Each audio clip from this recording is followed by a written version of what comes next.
मुजफ्फरनगर पहुंचे, आपको रोका गया है, क्या कारण है? एक मिनट में शांत हो जाइए। कोई आइडिया है क्या? हाँ जी बताओ। मुजफ्फरनगर आप पहुंचे हैं, आपको पुलिस द्वारा रोका गया है, आप जा रहे थे, क्या कारण है, क्यों रोका? मुजफ्फरनगर बॉर्डर एरिया है क्या भाई जो मुजफ्फरनगर में कोई किसी के दुख में शामिल नहीं होने जा सकता है। भाई पुलिस का काम है अपराध रोकना, किसी के दुख को जो कोई बांटने जा रहा है उसे रोकना पुलिस का काम नहीं है।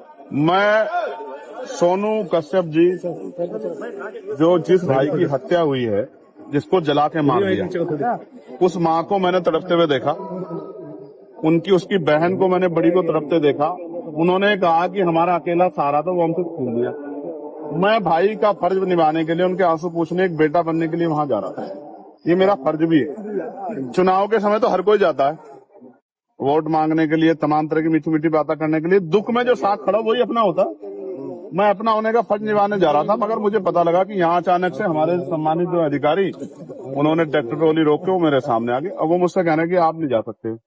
मैं ये पूछना चाहता हूँ कि भाई क्यों नहीं जा सकता हूँ? घटना यहाँ की नहीं है, घटना मेरठ में हुई। क्या किसी परिवार को उत्तर प्रदेश में, जो पिछड़े वर्ग का परिवार है, कमजोर वर्ग का परिवार है, क्या उसको सांत्वना देना भी अपराध हो गया? तो मुझे सारी बात में एक चीज समझ आई है कि मैं राजनीतिक अछूत हो गया हूँ यहाँ उत्तर प्रदेश में। मैं किसी पीड़ित की आवाज नहीं उठा सकता। मैं आवाज उठाने जाऊंगा तो मुझे बंद किया जाएगा। इसका एक तरीका मेरी समझ में आया, मैं इनको रास्ता दिख बता रहा हूँ कि जैसे पिछली बार मुझे गोली लगी थी 23 में, मेरी ये हत्या करवा दे पुलिस वाले मिलकर सारे सरकार के साथ। क्योंकि जब तक मैं जिंदा रहूंगा, अगर मैं खाट पे भी रहा, पिलंग पे भी रहा, तो भी बोलता रहूंगा। तब भी जब भी इन पर अन्याय होगा मैं बोलूंगा, पिछड़ों पे, दलितों, मुसलमानों पे, गरीबों पे, बहनों पे। तो एक ही तरीका है इनके पास। ये लोकतंत्र को कुचल रहे हैं, ये संविधान को चल रहे हैं, ये मेरी हत्या करवा दें।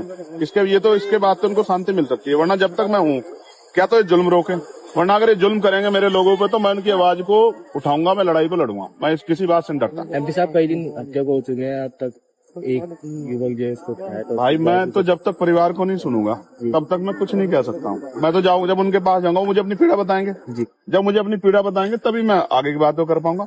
मैंने तो डिमांड की थी कि इस परिवार को कम से कम 50 लाख रुपए का मुआवजा मिले। क्योंकि देखो मेरी बात सुनो, आप भी पत्रकार साथी हो, अगर आपके साथ कोई दुर्घटना हो, आपके बच्चों को क्या होगा भाई? कमाने वाला था वो चला गया, उसकी बुजुर्ग माँ, उसका क्या होगा? 10 दिन तो सब आएंगे। तो उसको 50 लाख रुपए मदद दो, एक सरकारी नौकरी मिले, और सबसे इम्पोर्टेंट है इस घटना की सीबीआई जांच हो। यही मांग उठा रहे हो। अब आप पीड़ित के यहाँ जाएंगे या यहाँ से वापस जाएंगे? आप बताओ मुझे। मैं जैसे आगे बढ़ूंगा तो मीडिया वाले कहेंगे पुलिस से लड़ रहे हैं, तो मैं शांति से बड़े अधिकारियों को कह रहा हूँ कि वो मुझे अपनी गाड़ी में ले चलें जी, मोटरसाइकिल पे ले चलें। मैं अपने सब साथियों को वहीं रुके, मैं अकेला आदमी जाकर उनकी बात सुन के और उसको आगे आपके सामने बता दूं। इसके अलावा बताओ रास्ता क्या लोकतंत्र में?